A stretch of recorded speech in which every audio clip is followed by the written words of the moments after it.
Hello, എല്ലാവർക്കും creative hobbies with mamma and മീയിലേക്ക് സ്വാഗതം. ഇന്ന് ഞാൻ ഉണ്ടാക്കാൻ പോകുന്ന നല്ലൊരു അടിപൊളി ചെമ്പരത്തി വെച്ചിട്ടുള്ള സ്ക്വാഷാണ് കേട്ടോ. നമ്മൾ സ്ക്വാഷ് കലക്കി വെച്ചിരിക്കുന്ന ഫോട്ടോ ആണ് തുടക്കം തന്നെ കാണിച്ചത്. ഇത് നമ്മൾ പൂക്കളൊക്കെ പറിച്ചുകൊണ്ട് വന്നിട്ടുണ്ട്. ഏകദേശം ഒരു 104ഓളം പൂക്കൾ കിട്ടിയിട്ടുണ്ട്. നമ്മളത് ഭംഗിക്ക് വേണ്ടി ബേസണിൽ ഇങ്ങനെ വച്ചിരിക്കുകയാണ്. അതിൻ്റെ ഇതാണ് നമ്മൾ കാണിച്ചത്. ഇനി നമ്മൾ അത് ഒരു പാത്രത്തിലേക്ക് മാറ്റിയിട്ട് അത് ഇതുപോലെ എതളുകളായിട്ട് തിരിക്കുക. അതിൻ്റെ പച്ച കളർ ഭാഗവും അതിൻ്റെ കൂമ്പോ ഒന്നും നമുക്കിതിലേക്ക് ആവശ്യമില്ല.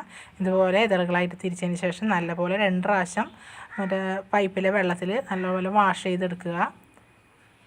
അതിന് ശേഷം നമ്മളൊരു പാത്രത്തിലേക്ക് അത് ഇട്ട് കൊടുത്തിട്ട് ഏകദേശം 1.5 ഗ്ലാസോളം വെള്ളം ചേർത്ത് കൊടുക്കുക. ഈ ഒരു പൂവിൻ്റെ ഗുണം എന്താണെന്ന് വെച്ച് കഴിഞ്ഞാൽ നമുക്ക് ശരീരത്തിന് രോഗപ്രതിരോധ ശക്തി നൽകും. പിന്നെ പ്രഷർ, ഷുഗർ, കൊളസ്ട്രോളൊക്കെ നമുക്ക് ശരീരത്തിൽ നോർമലാക്കി തരും. പിന്നെ വളരെയധികം ഗുണങ്ങൾ. പിന്നെ കണ്ണിന് നല്ലതാണ്. അതേപോലെ തന്നെ തലമുടിയൊക്കെ നല്ല രീതിയിൽ കറുക്കും, മുടി വളരും. പലതരത്തിലുള്ള ഗുണങ്ങൾ നമ്മുടെ ഈ പൂവിനുണ്ട്. പൂവിൻ്റെ ഗുണങ്ങളെ കുറിച്ച് അറിയാത്തവരത് മനസ്സിലാക്കി ഇടയ്ക്കൊക്കെ നമ്മളുടെ വീട്ടിൽ അതിഥികൾ വരുമ്പോഴോ അല്ലെങ്കിൽ കൂടുതലായിട്ട് പൂ കിട്ടുന്ന സമയമാണെങ്കിൽ ഇതേപോലെ ഒരു സ്ക്വാഷൊക്കെ ഉണ്ടാക്കി വയ്ക്കുകയാണെങ്കിൽ നമുക്ക് വീട്ടിൽ വെച്ച് തന്നെ ഒരു നാരങ്ങയൊക്കെ ചേർത്ത് പഞ്ചസാരയൊക്കെ ചേർത്ത് കഴിക്കാവുന്നതാണ്. അപ്പോൾ ഇതുപോലെ നമ്മൾ നല്ല രീതിയിൽ ഈ പൂവിനെ വേവിച്ചെടുക്കുക. വേവിച്ചെടുത്താലേ അതിൻ്റെ കംപ്ലീറ്റ് ആ എസൻസ് കളറൊക്കെ നമ്മളുടെ വെള്ളത്തിലേക്ക് കലരുകയുള്ളൂ. ഇതോടൊപ്പം തന്നെ നമ്മൾ മറ്റൊരു പാത്രത്തിൽ പഞ്ചസാര എടുക്കുക കേട്ടോ. പഞ്ചസാര ഞാൻ ഒരു 6 ടേബിൾ സ്പൂണോളം അളന്നെടുത്ത് വെച്ചിട്ടുണ്ട്.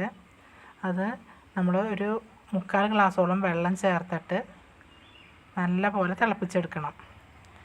ഇത് ഞാൻ വീണ്ടും നിങ്ങൾക്ക് ഈ പൂവിൻ്റെ ഇത് കാണിച്ചു തരുന്നത് അതിൻ്റെ നിറവും അതിൻ്റെ പരുവമാണ് കാണിച്ചു തന്നത് കേട്ടോ. ഇപ്പോൾ നമ്മൾ പഞ്ചസാര എടുത്തത് കാണിച്ചു. അതേപോലെ തന്നെ ഇതിലേക്കൊരു നാരങ്ങ ആവശ്യമുണ്ട്. ആ നാരങ്ങ നല്ലോണം പിഴിഞ്ഞ് ഒരു അരിപ്പ വെച്ച് അതിലെ കുരുവൊക്കെ കളഞ്ഞ് എടുത്ത് വയ്ക്കണം കേട്ടോ. ഇനി നമ്മൾ ആ പാത്രത്തിലേക്ക് പഞ്ചസാര ഇട്ട് കൊടുക്കുക. 3/4 ഗ്ലാസ് വെള്ളം ചേർത്ത് അതും ഒരു സിറപ്പാക്കി എടുക്കാനായിട്ട് നോക്കുക. അപ്പോൾ നമ്മുടെ പൂവിൻ്റെ ഇത് നല്ല രീതിയിലായിട്ടുണ്ട്. നമുക്കത് തീ ഓഫ് ചെയ്ത് അത് മാറ്റി വയ്ക്കാം. ഇനി നമുക്ക് പഞ്ചസാരയുടെ ആ ലായനി സിറപ്പ് ഉണ്ടാക്കിയെടുക്കാം. ഇതിൻ്റെ ഒരു പരുവം എന്ന് വെച്ചാൽ നമ്മൾ ഒട്ടിപ്പിടിക്കുന്ന ഒരു ലെവലാണ് ഇതിൻ്റെ ഒരു പരുവം. ഇപ്പം നല്ലപോലെ ആ പഞ്ചസാരയും വെള്ളവും നല്ലോണം യോജിച്ച് ഒരു പശയുടെ പരുവം പോലെ വന്നിട്ടുണ്ട്.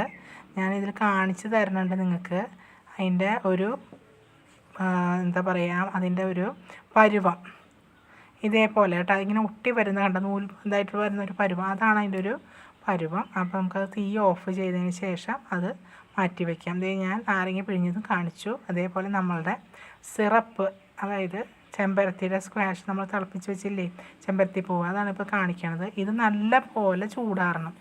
ഇതും ചൂടാറണം. അതേപോലെ തന്നെ നമ്മളുടെ പഞ്ചസാര ലായനിയും ചൂടാറണം. അതിന് ശേഷമാണ് നമ്മളിത് രണ്ടും നല്ലപോലെ തന്നെ മിക്സ് ചെയ്തെടുക്കാൻ പോകുന്നത്. ഇതാണ്ടോ ഞാൻ ഈ പഞ്ചസാര ലായനിയും കാണിച്ചു തരുന്നത് അതിൻ്റെ ഒരു പരുവം നിങ്ങൾക്ക് എല്ലാവർക്കും മനസ്സിലാവാൻ വേണ്ടിയിട്ടാണ്. അപ്പോൾ ഇത് രണ്ടും നല്ലപോലെ തണുത്തിട്ടുണ്ട്. നമ്മൾ ഇത് ആ പാത്രത്തിലേക്ക് ഒഴിച്ചു കൊടുക്കുക. അതിന് ശേഷം ഈ നമ്മുടെ ചെമ്പരത്തി പൂവിൻ്റെ ആ വന്നിരിക്കുന്ന വേസ്റ്റ് ഇല്ലേ, അത് നമ്മൾ കളയുന്നതിന് മുമ്പായിട്ട് ആ അരിപ്പയിൽ വെച്ച് തന്നെ പതുക്കെ അമർത്തി കൊടുത്താൽ അതിൻ്റെ ഉള്ളിലുള്ള കംപ്ലീറ്റ് ജലാംശവും നമ്മൾ ആ സിറപ്പിലേക്ക് ചേരുന്നതാണ്. അരിപ്പ വഴി അതിനടിയിലേക്ക് പൊക്കോളും. അപ്പോൾ വേസ്റ്റൊന്നും അതിലേക്ക് വീഴുകയുമില്ല. ഇതുപോലെ നല്ല കളറായിട്ട് നമുക്ക് കിട്ടിയിട്ടുള്ള കാട്ടുന്നില്ല. നിങ്ങൾക്ക് എല്ലാവർക്കും ഇഷ്ടമായെന്ന് ഞാൻ വിചാരിക്കുന്നു. ഇനി നമ്മളിങ്ങനെ കാണിച്ചിട്ട് കാര്യമില്ല. നല്ല പോലെ എല്ലാ ഭാഗത്തേക്കും ആ പഞ്ചസാരയുടെ സിറപ്പ് എത്തിച്ചേരുന്ന രീതിയിൽ ഇളക്കി കൊടുക്കുക കേട്ടോ. ഇതേപോലെ തന്നെ നല്ല പോലെ ഇളക്കി കൊടുക്കുക. എന്നാലേ നമുക്ക് ആ പഞ്ചസാരയുടെ സിറപ്പ് ഈ ചെമ്പരത്തി സ്ക്വാഷിലേക്ക് നന്നായിട്ട് മിക്സ് ആവുകയുള്ളൂ കേട്ടോ. ഇതുപോലെ നല്ല പോലെ തന്നെ ഇളക്കി കൊടുക്കുക കേട്ടോ. അത് നമ്മൾ ഇളക്കി ചേരുമ്പോൾ തന്നെ ആ പഞ്ചസാരയും കൂടി ചേർന്ന് വരുമ്പോൾ ആ ചെമ്പരത്തിയുടെ സ്ക്വാഷിൻ്റെ നിറത്തിൻ്റെ മാറ്റം കാണുന്നുണ്ട് നിങ്ങൾ. നല്ല ഭംഗിയുള്ള നിറമല്ലേ. ഇപ്പോൾ നമ്മൾ നല്ലപോലെ ഇളക്കിയതിന് ശേഷം ആ ഒരു ചെറുനാരങ്ങയുടെ നീരും കൂടി ചേർത്ത് കൊടുക്കുക. വീണ്ടും നല്ലപോലെ ഇതുപോലെ ഇളക്കിയെടുക്കുക കേട്ടോ. നിങ്ങൾക്ക് എല്ലാവർക്കും ഇഷ്ടപ്പെട്ടു എന്ന് ഞാൻ കരുതുന്നു. ഇത്രയേ ഉള്ളൂ ഇതിൻ്റെ ഒരു പരിപാടി. പിന്നെ നമ്മളിതിൽ സ്ക്വാഷ് കലക്കി എടുക്കുന്ന വിധവും കാണിക്കുന്നുണ്ട്. നമ്മൾ ഒരു ഗ്ലാസ്സിലേക്ക് ഏകദേശം 1 ടീസ്പൂണോളം ഒഴിച്ചു കൊടുക്കേണ്ട ആവശ്യമുള്ളൂ.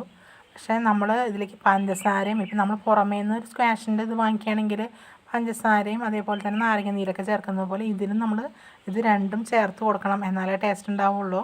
അല്ലെങ്കിൽ നമ്മളിത് അതിലേക്ക് അധികം ചേർത്തിട്ടില്ലാത്തതിൻ്റെ പേരിലാണ് ഞാൻ പറയണേ കേട്ടോ.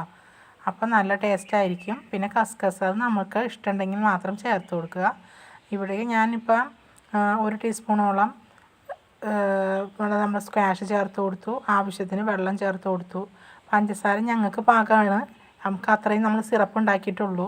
അത് കാരണം കൊണ്ട് ആ ഒരു ഗ്ലാസ്സിലേക്ക് ഏകദേശം 1 ടേബിൾ സ്പൂണോളം സ്ക്വാഷ് കൃത്യം പാകമായിരുന്നു. നിങ്ങൾക്ക് മധുരം കുറവാണെങ്കിൽ നമുക്ക് അതിലേക്ക് പഞ്ചസാരയും ചേർത്ത് കൊടുക്കണം, അതേപോലെ തന്നെ നാരങ്ങ നീര് പുളിരസത്തിന്.